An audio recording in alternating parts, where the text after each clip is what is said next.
नमस्कार प्यारे बच्चों, आज है दिनांक 28/9/2021। 28 तारीख ही है ना? हाँ, 28 तारीख, 28/9/2021।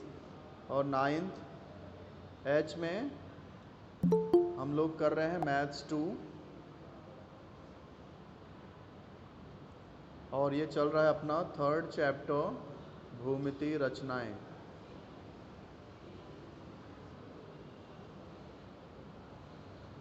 भूमिति रचनाएं जिसमें हम लोग करने वाले हैं प्रश्न संग्रह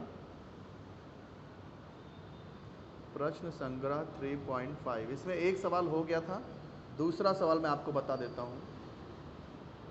त्रिभुज एक्स वाई जेड में एक्स वाई जेड और एक्स जेड की लंबाई दी गई है।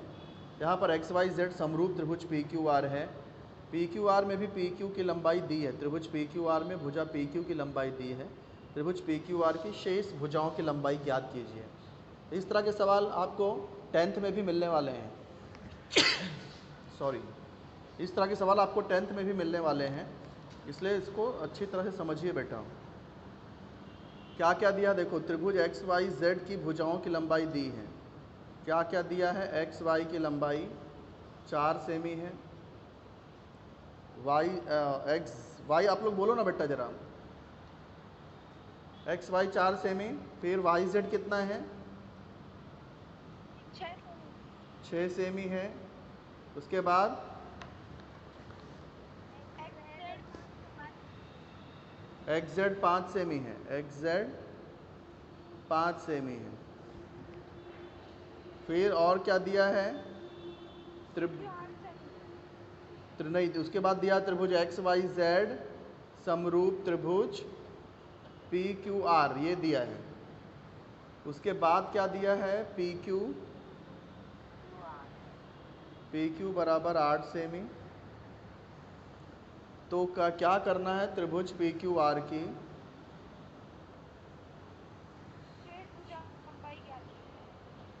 शेष भुजाओं की लंबाई ज्ञात करनी है।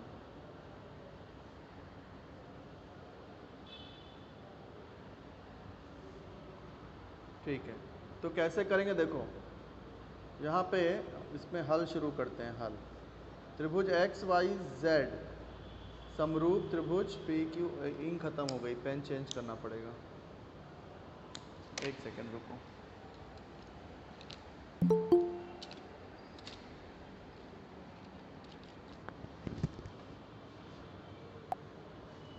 त्रिभुज एक्स वाई जेड समरूप त्रिभुज पी क्यू आर है।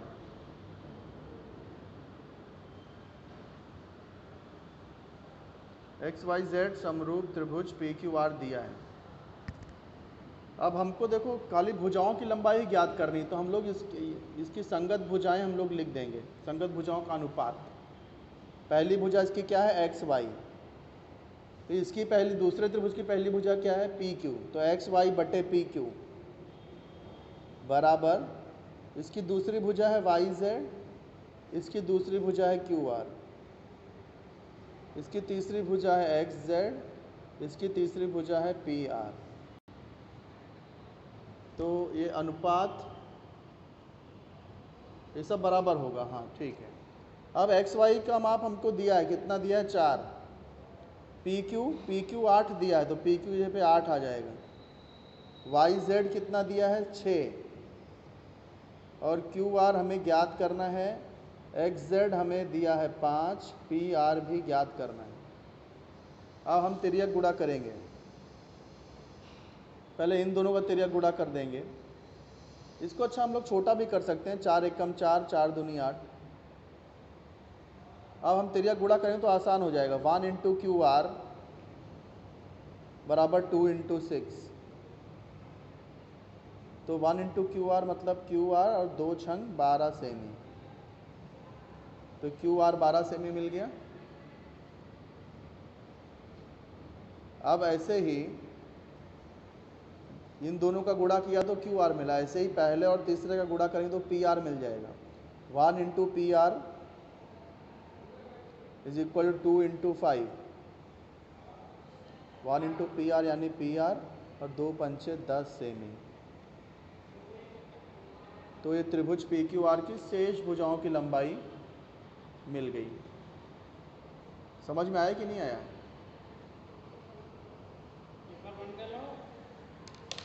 एक 1.5 बना है। एक सेकंड सर, ये सवाल मैं फिर से समझा रहा हूँ। त्रिभुज एक्स वाई जेड समरूप त्रिभुज पी क्यू आर, जब दो त्रिभुज समरूप होते हैं तो उनकी संगत भुजाओं का अनुपात बराबर लिख सकते हैं। संगत कोण भी बराबर होते हैं, लेकिन हमको यहाँ सिर्फ भुजाएं ज्ञात करनी है, इसलिए मैं सिर्फ भुजा ही लिख रहा हूँ, कोण नहीं लिख रहा हूँ। एक्स वाई बटे पी क्यू बराबर वाई जेड बटे क्यू आर बराबर एक्स जेड बटे पी आर। ये सबको समझ में आता है कैसे लिखते हैं?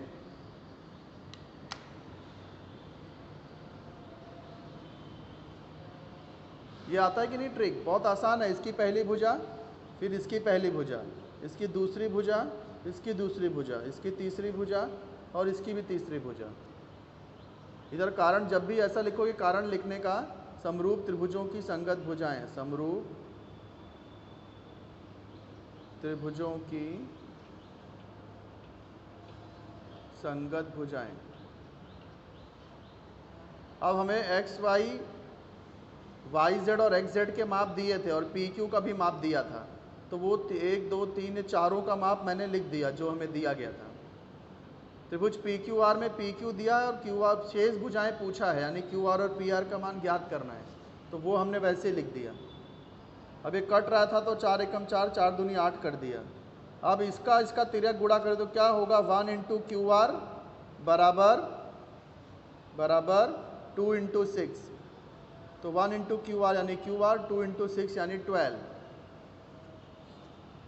तो अब जैसे हमने इसका तिर्यक गुणा तो क्यू आर मिल गया, ऐसे इसका तिर्यक गुणा करेंगे तो पी आर मिल जाएगा। 1 इंटू पी आर, तो 1 इंटू पी आर बराबर 2 इंटू 5, तो ये आ गया पी आर बराबर 10 सेमी। समझे कि नहीं?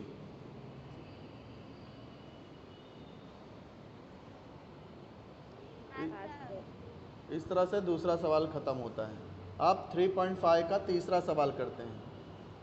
समरूप त्रिभुजों की जोड़ी की कच्ची आकृति बनाइए, उन्हें नाम दें और उनके सर्वांगसम कोण समान चिन्हों से दर्शाएं।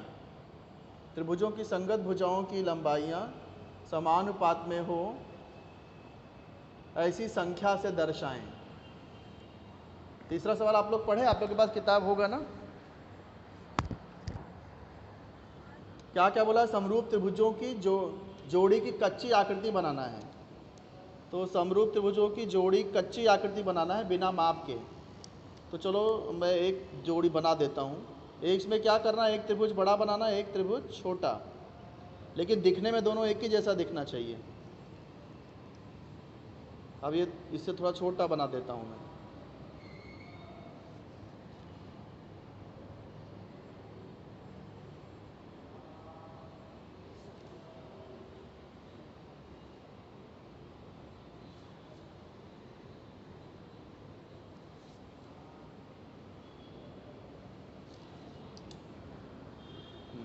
कच्ची आकृति बन गई समरूप त्रिभुजों की। समरूप हैं, एक जैसे दिख रहे हैं, एक बड़ा एक छोटा है, तो समरूप त्रिभुजों की एक जोड़ी बन गई कच्ची आकृति। फिर क्या बोला? उन्हें नाम दो, तो नाम दे देते हैं। एक को नाम दे देते हैं ABC, दूसरे को नाम दे देते हैं PQR। फिर क्या बोला? उनके सर्वांगसम कोण समान चिन्हों से दर्शाएं। तो ये वाले कोण को ऐसे दर्शा देते हैं, इस वाले कोण को क्रॉस से दर्शा देते हैं, और ये वाले कोण को इस तरह से एक चाप बना के दिखा देते हैं। तो सर्वांगसम कोण को समान चिन्ह से दर्शा दिया। ठीक है, समझ गए ना बेटा? आगे क्या बोला है? आगे बोला है कि इनकी जो संगत भुजाओं की लंबाइयां समानुपात में हो ऐसी संख्या दर्शाइए। तो भुजाओं को लंबाइयों से दर्शाना है, लेकिन अनुपात समान होना चाहिए। तो एक काम करते हैं, छोटी वाली भुजा को 2, इसको 4 कर देता हूँ, डबल। छोटी वाली भुजा जितनी रहेगी बड़ी वाली उसको डबल कर देता हूँ। ये 2 किया तो ये 4 हो गया, ये मैं 3 कर दूंगा तो ये कितना? 6, डबल कर दो। ये अगर मैं 4 कर दूं तो ये 8 हो जाएगा, तो ये हो गया। ये हो गया आपका तीसरा सवाल, इतना ही करना था। समरूप त्रिभुजों की जोड़ी बनानी थी, उनके सर्वांग कोण को समान चिन्हों से दर्शाना था, वो भी कर दिया। उनकी भुजाओं को संख्या से दर्शाना था, लेकिन ऐसी संख्या की वो अनुपात में हो। तो सब देखो अनुपात में है, 2 दूनी 4, 4 दूनी 8, 3 दूनी 6, सब 1:2 के अनुपात में है, 1 और 2 के अनुपात में। तो ये तीसरा सवाल यहाँ पे समाप्त होता है। आ गई बात समझ में? आ गई हो तो आगे बढ़ें। प्रकृति पर संग्रह करना बहुत जरूरी है बेटा। इसमें से सवाल आते हैं, एक एक नंबर के सवाल इसी में से पूछे जाते हैं।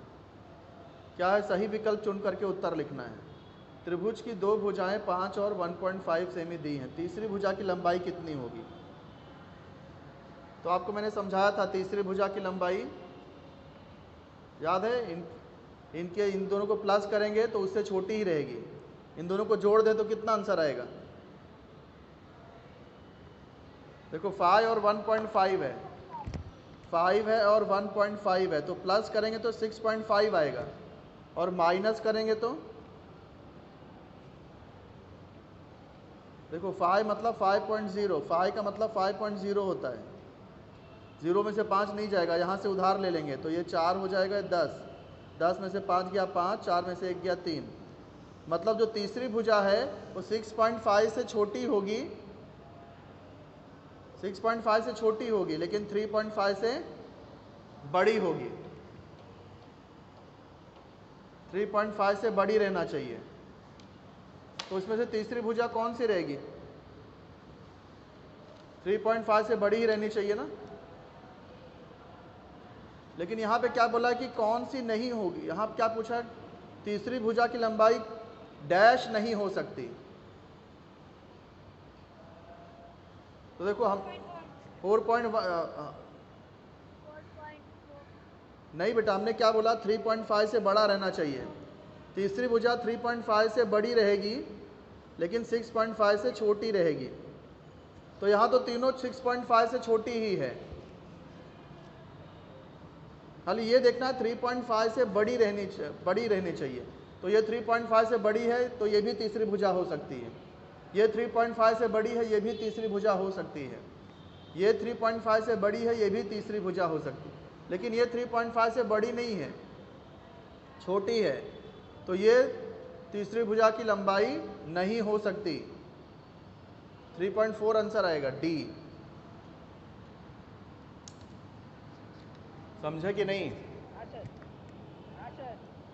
यहाँ पे यह पूछा है कि कौन सी लंबाई नहीं हो सकती, तो ये आंसर आएगा, बाकी सब हो सकती है। अब देखो दूसरा क्या दिया? त्रिभुज PQR में कोण R बड़ा है कोण Q से। तो इसमें से कौन सा सही रहेगा? देखो जब एक कोण बड़ा होता है, एक कोण छोटा होता है, तो बड़े कोण की सामने की भुजा बड़ी, छोटे कोण की सामने की भुजा छोटी होती है। सामने की भुजा किसको बोलते हैं? जिसमें वो अक्षर नहीं आता। जैसे R मैं छुपा दूं तो क्या आएगा? PQ। तो R के सामने की भुजा PQ, तो Q के सामने की भुजा PR। तो R की सामने की भुजा PQ, यानी यहाँ PQ बड़ा होगा PR से, PQ बड़ा होगा PR से, तो यही आंसर आएगा ना, B।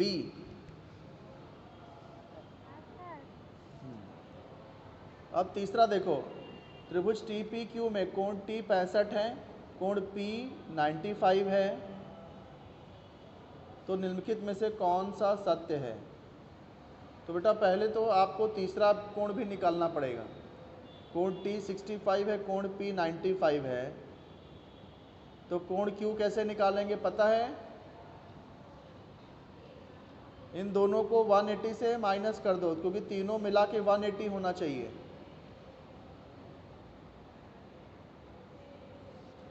है ना। तो 180 में से क्या माप दिया? 65 दिया है, तो 65 माइनस कर दो, तो ये हो जाएगा 7, ये 10, 10 में से 5 गया 5, ये 1, 115 आ गया। 60 माइनस किया तो हाँ 65 माइनस किया 115, फिर 95 भी माइनस कर दो, 95 भी माइनस, 5 में से 5 गया 0, 11 में से 9 गया 2, 20 डिग्री। तो तीसरा कोण आ गया 20 डिग्री, यानी कि सबसे बड़ा कोण P है।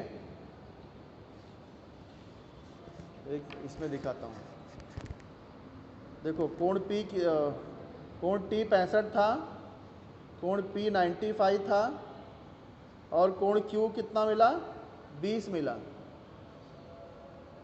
तो यहाँ पर देखो सबसे छोटा कौन सा है, 20, यानी कि 20 सबसे छोटा है, फिर 65, फिर 95, यानी कि कोण Q 20 कौन है, कोण Q सबसे छोटा है, फिर कोण T है, फिर कोण P है। तो Q के सामने की भुजा क्या आएगी, Q छुपा दो, TP छोटा है, T के सामने की भुजा QP, P के सामने की भुजा QT। तो यही मिलना चाहिए ना, ये जहां रहेगा वही सत्य रहेगा। तो पहला क्या दिया, देखो पहला PQ छोटा है TP से, तो क्या PQ छोटा है क्या TP से, नहीं छोटा ना, बड़ा है PQ, तो इसलिए पहला वाला गलत हो गया। दूसरा क्या दिया है, PQ छोटा है TQ से, PQ छोटा है TQ से, हाँ ये सही दिया है, PQ छोटा है TQ से, तो दूसरा वाला सही है। तीसरा TQ छोटा है TP से, TQ छोटा है TP से, ये तो पहले ही गलत हो गया, TQ तो बड़ा है TP से। डी देखो PQ छोटा है TP से, PQ छोटा है TP से, गलत है, PQ तो बड़ा है TP, तो एक ही सही मिला यहाँ पे, बी वाला, PQ छोटा है TQ से। बात समझ में आ गई? तो चलो अब हम लोग चौथा चैप्टर शुरू कर दें। चलो चौथा चैप्टर शुरू करते हैं। चौथा चैप्टर है त्रिभुजों की रचनाएं, बहुत आसान चैप्टर है ये। कर पाएंगे कि नहीं अभी हम लोग? हाँ कर, टाइम तो है अभी। चौथा चैप्टर है त्रिभुजों की रचनाएं। तो चौथा चैप्टर चलो शुरू करते हैं, त्रिभुजों की रचनाएं।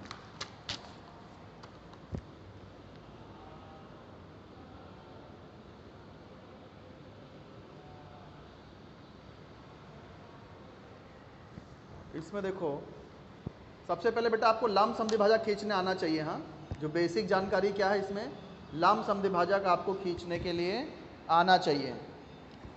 जैसे कि अगर कोई बोले कि रेखाखंड AB का लंब समद्विभाजक खींचो, तो कैसे खींचते हैं, ए पे गोला प्रकार रखना है, आधे से ज़्यादा दूरी लेकर के ऊपर चाप खींचना है, आधे से ज़्यादा दूरी लेके ऊपर चाप और नीचे भी चाप, फिर B पे रखना है और उसी चाप को कट कर देना है और दोनों को मिला देना है। तो इस तरह से लंब समद्विभाजक खींचा जाता है। ये आता है कि नहीं आप लोग को? बोलो ना बेटा, एक करके बताऊं क्या? ठीक है, जैसे कि देखो, जैसे कि मैं यहाँ पर एक भुजा, एक रेखाखंड AB खींच दूँ। अब इसका लंब समद्विभाजक कैसे खींचते हैं, देखो ए पे गोला प्रकार रखना है, आधे से ज़्यादा दूरी, ऊपर एक चाप और नीचे एक चाप, ठीक है, ऊपर एक चाप और नीचे एक चाप। फिर जितना हमने दूरी लिया था वो हिलना नहीं चाहिए। अब गोला प्रकार को उठा के B पे रख दो चुपचाप। अब जो चाप हमने पहले बनाया था उसी को आपको काट देना है, बस। समझे? यहाँ तक समझे? फिर दोनों जहाँ पे कट कर रहे हैं, ये यहाँ पे कट कर रहा है, यहाँ पे कट कर रहा है, दोनों को मिला दो। ये हो गया AB का, रेखाखंड AB का लंब समद्विभाजक। ये जो हमने नई लाइन खींची है ये AB पर लंब भी होगी और AB को दो समान भागों में विभाजित करेगी, इसलिए इसको लंब समद्विभाजक बोलते हैं। समझ में आ गया होगा मुझे लगता है, लंब समद्विभाजक कैसे खींचते हैं। हाँ, अब मैं आपको बताऊंगा कि त्रिभुज की रचना कैसे करते हैं। ऐसे त्रिभुज जिसमें एक भुजा दी गई है और उस भुजा का एक कोण दिया गया है, जैसे यहाँ भुजा BC की लंबाई दी है और BC का एक कोण B दिया गया है और बाकी दोनों भुजा का योगफल दिया है, जैसे BC और बाकी दोनों भुजा कौन सी बची, AB प्लस AC दिया है 9। तो ऐसे त्रिभुज की रचना कैसे करते हैं देखो, ये अगर समझ गए तो पूरा 4.1 समझ जाएगा आपको। इसको कैसे करते हैं, सबसे पहले ये BC बनाते हैं। BC एक कच्ची आकृति बनाई है, देखो पहले कच्ची आकृति बना लो। त्रिभुज ABC है जिसमें BC 6.3 है और कोण B 75 डिग्री है, इतना ही है ना। बाकी ये तो दोनों योगफल दिया है, AB प्लस AC 9 है, ये पता है, तो वो अब हम लिख नहीं सकते यहाँ पे उसको। अब कैसे बनाएंगे, सबसे पहले स्केल से BC खींच लेंगे 6.3, BC खींच लिया, फिर चांदा रख के B पे 75 डिग्री का कोण बना दिया, दूसरा स्टेप। अब देखो टोटल कितना दिया है हमको, दोनों भुजाओं का योगफल 9 दिया है, तो गोला प्रकार में 9 लेना है, 9 गोला प्रकार में 9 लेना है और B पे रख के ऐसा एक चाप खींच देना है। जैसे देखो यहाँ पे चाप खींचा है फेयर डायग्राम में, B पे रख के 9 सेंटीमीटर की दूरी लेके एक चाप खींचा है। ये चाप जहाँ पे भी कट करेगा वो उस पॉइंट को कोई भी नाम दे दो, कोई भी नाम देना, लेकिन ये जो त्रिभुज वाला जो पॉइंट है वो नाम मत देना, ABC नहीं देना, समझे। तो ये पॉइंट D मिल जाएगा, इस तरह से पॉइंट D मिल गया। सबसे पहले BC खींचा, B से 75 डिग्री बनाया, फिर हमें टोटल 9 दिया था तो B से 9 सेंटीमीटर लेके एक चाप खींच दिया, D मिल गया। उसके बाद क्या करना है, D और ये पॉइंट C को मिला देना है। ये जो पॉइंट D था, ये पॉइंट D को और C को मिला देना है। फिर इसका लंब समद्विभाजक खींचना है, लंब समद्विभाजक, जैसे अभी मैं अभी सिखाया था मैंने थोड़ी देर पहले। गोला प्रकार लेना है, आधे से ज़्यादा दूरी लेकर के एक चाप यहाँ बना दिया, एक चाप नीचे, फिर D पे रख करके उसी चाप को कट कर देना है। दोनों चाप जहाँ पे कट करेंगे उसको ज्वाइन करके आगे तक खींच देना। ये जहाँ पे इसको कट करेगा वो पॉइंट A हो गया। A क्यों लिया, क्योंकि BC हमने बनाया था, BC बनाया था तो क्या बचा, A बचा। BC बनाया था A, तो A यहाँ मिल गया, मिला दिया A को, ये हो गया ABC। समझे कि नहीं कैसे बनता है। अब देखो एक फेयर मैं करके बताता हूँ। टाइम हो गया क्या, टाइम हो गया बेटा, आप 4.1 कल ही करते हैं। आप ट्राई करना 4.1, नहीं आएगा तो कल मैं बताऊंगा आपको, ठीक है। तो कितने लोग ने अटेंड किया है लेक्चर ये, 1 2 3 4 5 6 15 लोगों ने, ओके 15। इसमें H1 H2 गुप्ता खुशी,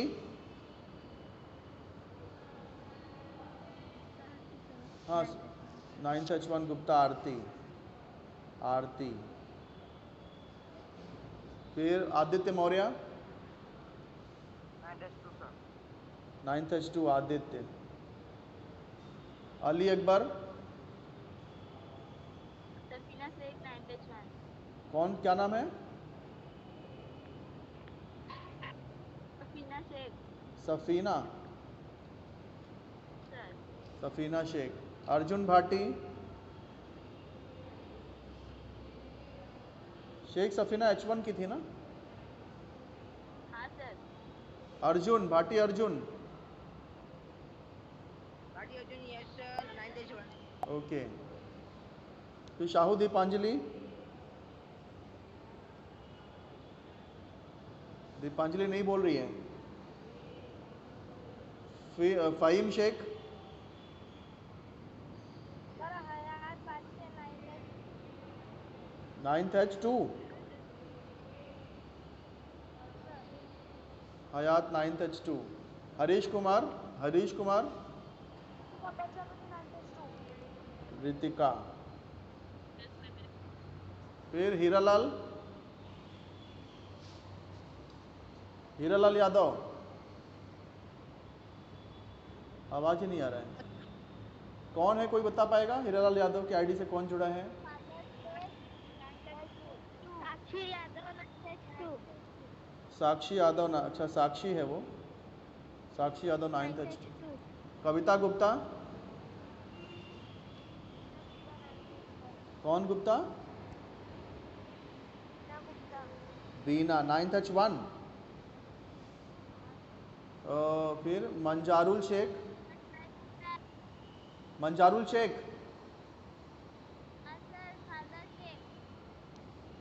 क्या नाम बताइए? खालदा, कौन से क्लास में हो? अरे H1 की H2? H2 खालदा। फिर मोहम्मद लाल सलमानी,